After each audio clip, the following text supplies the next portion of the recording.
Hello students, welcome to business point of view. This is video number 22 और इस video में हम बात करते हैं अपने नेक्स्ट टॉपिक स्टाफिंग प्रोसेस। तो देखिए, स्टाफिंग प्रोसेस क्या है।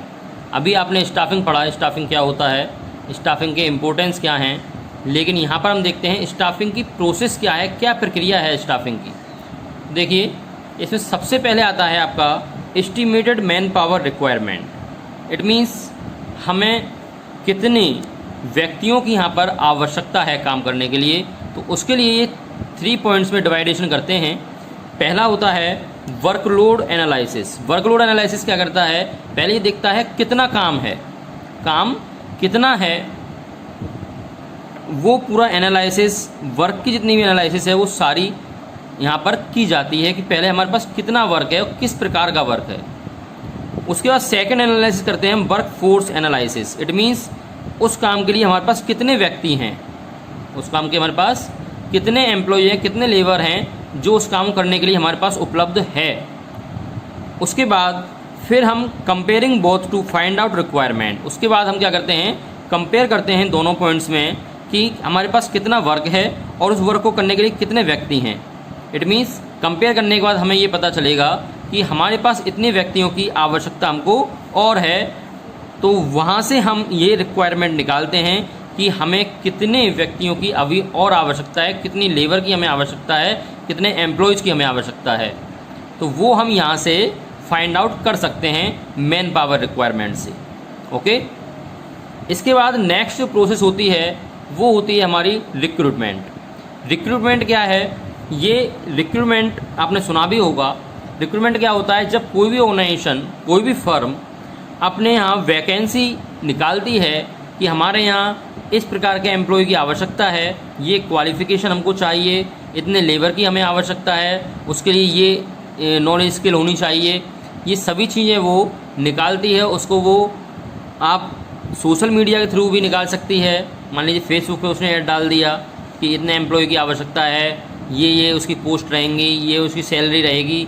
इट मीन्स अट्रैक्शन, वो ऐसा अट्रैक्शन उस अपने विज्ञापन में या एडवर्टाइजमेंट में देते हैं ताकि ज़्यादा से ज़्यादा लोग, ज़्यादा से ज़्यादा एम्प्लॉय वहाँ पर अपने आप की एप्लीकेशन लगा सकें कि हम आपकी कंपनी में या आपकी फर्म में या आपकी ऑर्गेनाइजेशन में शामिल होना चाहते हैं, वर्क करना चाहते हैं। उसके लिए बैनर भी लगा सकते हैं, पर्चे भी बांट सकते हैं, टीवी में ऐड भी दे सकते हैं, न्यूज़पेपर में ऐड दे सकते हैं, सोशल मीडिया पर ऐड दे सकते हैं। ये सभी रिक्रूटमेंट के अंदर आता है, जिसमें हम अट्रैक्शन पैदा करते हैं, सामने वाले को अट्रैक्ट करते हैं कि हमारी कंपनी में ये सभी खूबियां हैं, आप आइए और अपना एप्लीकेशन फॉर्म लगाइए। तो ये सभी रिक्रूटमेंट के अंतर्गत होता है।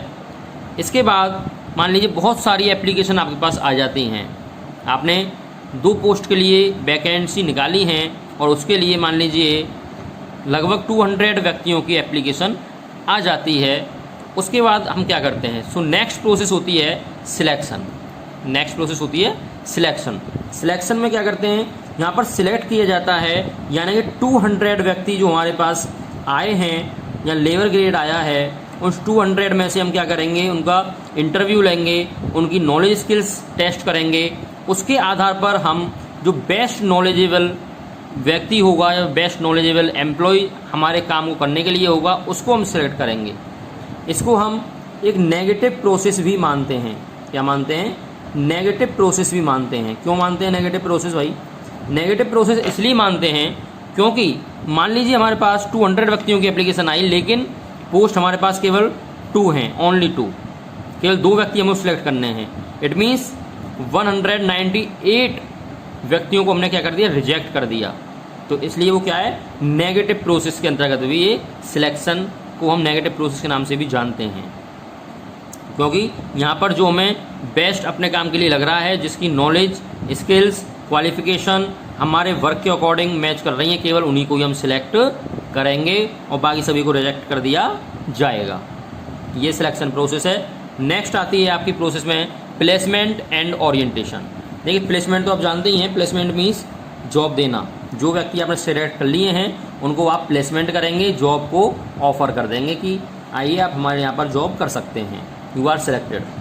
एंड ओरिएंटेशन, ओरिएंटेशन क्या होता है? ओरिएंटेशन होता है इट मीन्स जो हमने न्यू कमर्स लिए हैं, न्यू जो एम्प्लॉय हमने लिए हैं, उन सभी एम्प्लॉयज़ को अपनी पूरी ऑर्गेनाइजेशन से मिलवाना, पूरी ऑर्गेनाइजेशन को दिखाना कि हमारी ऑर्गेनाइजेशन में देखिए यहाँ पर ये डिपार्टमेंट है, यहाँ पर ये डिपार्टमेंट है, यहाँ पर ये डिपार्टमेंट है, और अपने जो एग्जिस्टिंग एम्प्लॉयज़ हैं उनसे उनकी मीटिंग कराना कि देखिए ये व्यक्ति हैं, ये व्यक्ति हैं, ये काम देखते हैं, ताकि उसको पूरी जानकारी हो सके। वो अपने काम के संबंध में भी अगर कोई प्रॉब्लम होती है तो अपने हेड से या अपने सुपरवाइज़र से या अपने मैनेजमेंट से बात करके वर्क को कर सके। तो इसलिए ओरिएंटेशन करना भी आवश्यक होता है। तो इसलिए हम कह सकते हैं orientation refers to introduction of new employees to the existing employees large organization at a large organization, यानी बड़ी बड़ी ऑर्गेनाइजेशन में ऐसा होता है। And training and development, training and development क्या है नेक्स्ट प्रोसेस में? तो देखिए जब हमने प्लेसमेंट कर दिया, ओरिएंटेशन हो गया, उसके बाद हम क्या करेंगे? उसकी ट्रेनिंग और डेवलपमेंट के लिए भी वर्क करेंगे, क्योंकि जो न्यू एम्प्लॉय आता है उसको कंपनी की जो वर्क प्रोसेस है उसके बारे में जानकारी कम होती है, क्योंकि प्रत्येक ऑर्गेनाइजेशन का वर्क प्रोसेस अपना अलग अलग होता है। तो ऐसी सिचुएशन में हम क्या करेंगे? उसकी ट्रेनिंग भी कराएंगे ताकि वो उसमें और निपुण हो सके और परफेक्ट हो सके अपने वर्क में, और डेवलपमेंट के लिए भी उसे कुछ ना कुछ मोटिवेट करते रहेंगे। क्योंकि आप जानते हैं, एक सिंपल एग्जांपल अगर हम लेते हैं, वो कहावत होती है कि लोहा अगर पड़ा रहे एक जगह पर तो उसमें पड़े पड़े भी जंग लग जाती है। वैसे ही अगर कोई व्यक्ति अगर वर्किंग प्रोसेस में है और वर्किंग प्रोसेस में होते हुए भी अपने रिलेटेड वर्क से संबंधित ट्रेनिंग ना अटेंड करे, अपने डेवलपमेंट के लिए कोई प्रोसेस को ना अपनाए, तो वो भी उसकी क्या हो जाता है? उसका विकास सीमित हो जाता है, असीमित नहीं रहता है। वो ज़्यादा से ज़्यादा अपने माइंड को क्या नहीं कर सकता है? विकास नहीं कर सकता है, ज़्यादा से ज़्यादा आपकी ऑर्गेनाइजेशन के लिए नहीं सोच सकता है। ओके, अब हम बात करते हैं कि देखिए ये तो हमारी हो गई स्टाफिंग प्रोसेस। अगर केवल क्वेश्चन डायरेक्ट आपका आता है कि स्टाफिंग प्रोसेस बताएं, तो आप केवल इतनी ही बताएंगे, केवल 5, ओनली 5, ठीक है।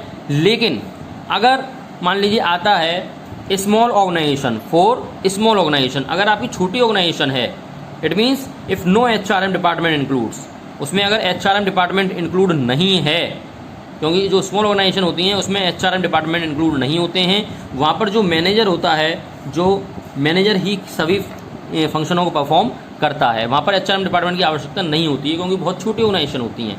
तो ऐसी सिचुएशन में ये 5 तो प्रोसेस रहेंगी, उसके साथ कुछ प्रोसेस और उसमें इंक्लूड हो जाएंगी। तो वो प्रोसेस कौन सी हैं वो हम देखते हैं। आइए, नंबर 6 आती है फिर परफॉर्मेंस एप्रेसल। परफॉर्मेंस एप्रेसल, क्योंकि परफॉर्मेंस एप्रेसल क्या कहती है? जब हमने ट्रेनिंग करा दी, डेवलपमेंट कर दिया, तो उसके बाद हम उस न्यू एम्प्लॉय या न्यू वर्कर की क्या देखेंगे? परफॉर्मेंस देखेंगे कि इसकी परफॉर्मेंस कैसी है, परफॉर्मेंस बेस्ट दे रहा है या नहीं दे रहा है। इट मीन्स उस एम्प्लॉय की हम परफॉर्मेंस को इवेल्यूएट करेंगे, चेक करेंगे और फीडबैक लेंगे। जो उसके सीनियर्स होंगे उनसे भी फीडबैक लेंगे कि भाई इनका वर्क कैसा चल रहा है, परफॉर्मेंस कैसी हो रही है, वो सभी इसके अंतर्गत आती है। तो यहाँ पर मैनेजर देखता है कि परफॉर्मेंस किस प्रकार से उसकी आ रही है। नेक्स्ट फिर प्रोसेस में होती है प्रमोशन एंड कैरियर प्लानिंग, यानी कि परफॉर्मेंस अगर उसकी अच्छी आ रही है तो आप उसे प्रमोशन भी दे सकते हैं, जिसकी सहायता से वो मोटिवेट होगा। Promotion is the most important point for every organization, क्योंकि अगर हम किसी व्यक्ति को प्रमोट करते हैं, प्रमोशन देते हैं, तो वो ज़्यादा से ज़्यादा अपनी वर्किंग प्रोसेस को, अपनी स्किल नॉलेज को इंक्रीज करने की कोशिश करता है। तो यहाँ पर हम जब पता होगा कि परफॉर्मेंस उसकी अच्छी आ रही है तो हम उसे प्रमोशन भी दे सकते हैं, एक हायर जॉब पर भी उसको ले जा सकते हैं। यानी कि हम कह सकते हैं promotion refers to being placed at a higher job option with more pay, job satisfaction and responsibilities. It means उसकी रेस्पॉन्सिबिलिटीज़ के आधार पर, उसकी और जॉब सेटिस्फैक्शन के आधार पर हम उसे जॉब पोजीशन में भी प्रमोशन दे सकते हैं, जिससे उसकी सैलरी भी इंक्रीज हो सकती है एंड उसकी कैरियर प्लानिंग भी कर सकते हैं कि फ्यूचर में हम आपको ऐसा करना है, आप फ्यूचर में मैनेजर बन सकते हैं। तो ये सारी चीज़ें आपकी इसके अंतर्गत आती हैं। And next process and last point is compensation. Compensation क्या होता है? यानी कि सैलरी या उनकी वेजेस के अलावा भी उनको कुछ रिम्यूनरेशन देना, वो कंपनसेशन होता है। जिसमें पहला होता है टाइम बेस्ड पेमेंट, यानी कि बोलते हैं ना टाइम बेस्ड, आपको केवल 8 आवर्स की ड्यूटी है आपकी, कितने की 8 आवर्स की ड्यूटी है। अगर आप उससे अधिक वर्क करते हैं तो आपको ओवर टाइम की भी अलग से पेमेंट मिलेगी। तो ये क्या है, ये कंपनसेशन है। तो ओवर टाइम की भी अलग से पेमेंट मिलेगी, ये टाइम बेस्ड पेमेंट होती है। या 8 घंटे की आपकी इतनी से पे है केवल, और उससे एक्स्ट्रा आप जो भी वर्क करेंगे उसके लिए अलग से पेमेंट आपको दी जाएगी। And performance based payment, performance based payment भी होती है, यानी कि आपको बोल दिया जाए कि भैया 100 यूनिट आपको प्रोड्यूस करनी है और अगर आप 100 यूनिट से अधिक प्रोड्यूस करते हैं तो आपको पर यूनिट एक्स्ट्रा इतना कंपनसेशन और दिया जाएगा। तो ऐसी सिचुएशन में एम्प्लॉय वर्कर क्या करते हैं, ज़्यादा से ज़्यादा वर्क करने की कोशिश करते हैं कि हम अगर 100 यूनिट से अधिक प्रोडक्शन करते हैं तो ऐसी सिचुएशन में हमें एक्स्ट्रा पेमेंट मिलेगा। तो ये हमारा कंपनसेशन होता है।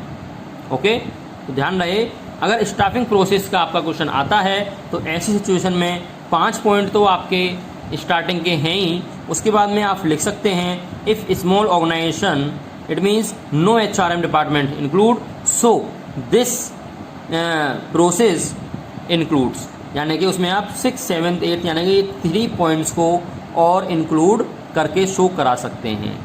तो बात समझ में आ गई। अगर आपकी लार्ज स्केल पर ऑर्गेनाइजेशन है तो केवल 5 ही पॉइंट आपके प्रोसेस के रहेंगे, और अगर आपकी प्रोसेस स्मॉल है, आपकी ऑर्गेनाइजेशन स्मॉल है, तो ऐसी सिचुएशन में आपके 8 पॉइंट आपके इसके हो जाते हैं। ओके, अगर स्टाफिंग प्रोसेस आए, अगर कंप्लीट आती है तो ऐसी सिचुएशन में तो आपको पूरा लिखना पड़ेगा। 8 पॉइंट आपको शो करा देंगे उसमें कि small organization if no HRM department includes, so this process point are performed by the organization. Okay, तो ये आपकी स्टाफिंग प्रोसेस कंप्लीट हो चुकी है, इसको आप क्लियर कर लें। नेक्स्ट वीडियो में हम बात करेंगे अब इसके कंपोनेंट्स की। तब तक आप स्टाफिंग प्रोसेस कंप्लीट करें, क्योंकि जो कंपोनेंट्स आएंगे आपके वो इसी से कुछ मिलते जुलते हुए हैं।